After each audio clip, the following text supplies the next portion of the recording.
Good morning. I just finished meeting with members of my cabinet.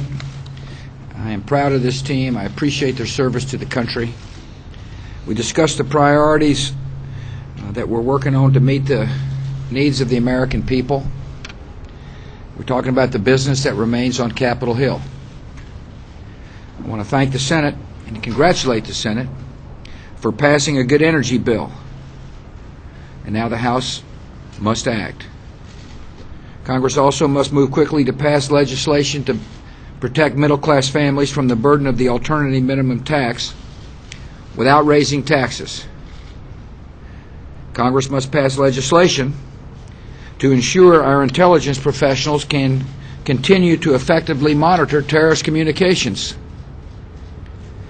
And Congress must move forward with spending legislation to fund the day-to-day operations of the federal government so that the cabinet departments can provide essential services for the American people. Because Congress did not pass any spending bills by the end of the fiscal year, with the exception of one, many essential services are now being funded under what's called a continuing resolution. This is a bill that keeps the federal government running on a temporary basis while lawmakers work out their differences. In recent days, lawmakers have made some important progress in working out such differences. I'm pleased to hear that they're close to reaching agreement on a budget. There are a lot of details left to be worked out, and I hope they will pass a bill that is fiscally responsible and does not raise taxes.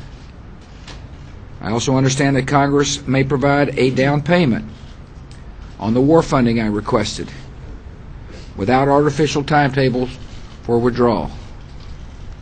These are encouraging signs.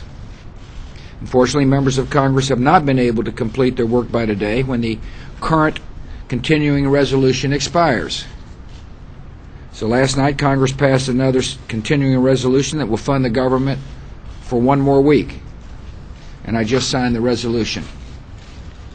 I hope Congress will use the additional time productively.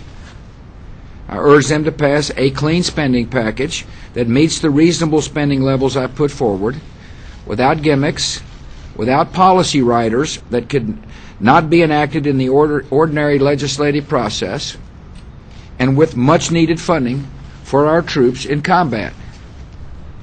It would be disappointing if members of Congress did not finish their work by the holidays.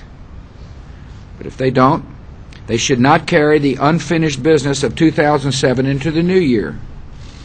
Instead, they should pass a one-year continuing resolution that does not include wasteful spending or higher taxes.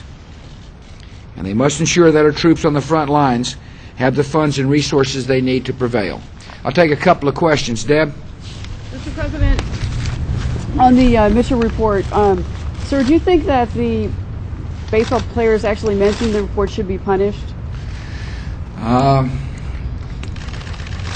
couple of reactions to the Mitchell report. As you know, I'm a baseball fan. I love the sport. I love the game.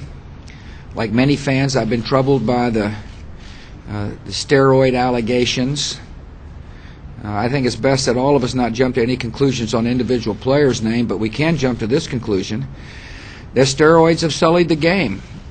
And players and the owners must take the Mitchell report seriously. I'm confident they will. And my hope is that this report is a part of putting the steroid era of baseball behind us.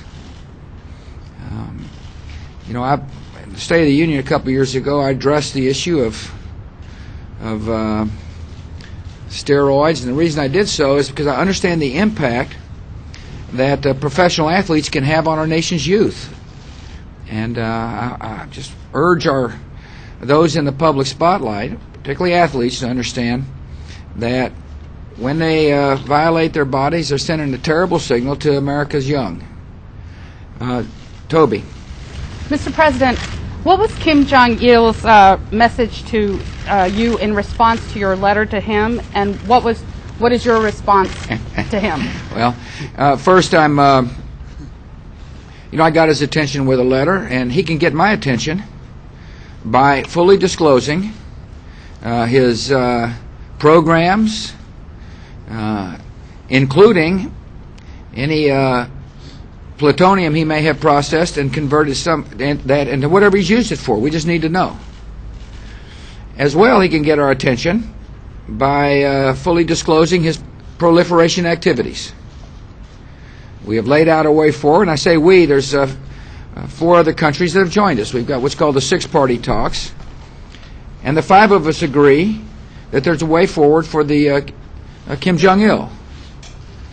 And an important step is a full declaration of programs, materials that may have been developed to create weapons, as well as the proliferation activities of the regime. Thank you very much. I've got freezing cabinet members out here. They're whispering. You can't hear their whispers. I can just feel their vibes saying, I'm envious. They're all wearing these expensive coats, and here we are. I hope you enjoyed the holiday bash as much as I did. I've noticed some of the silverware is missing. We'll be taking a full inventory. Happy holidays.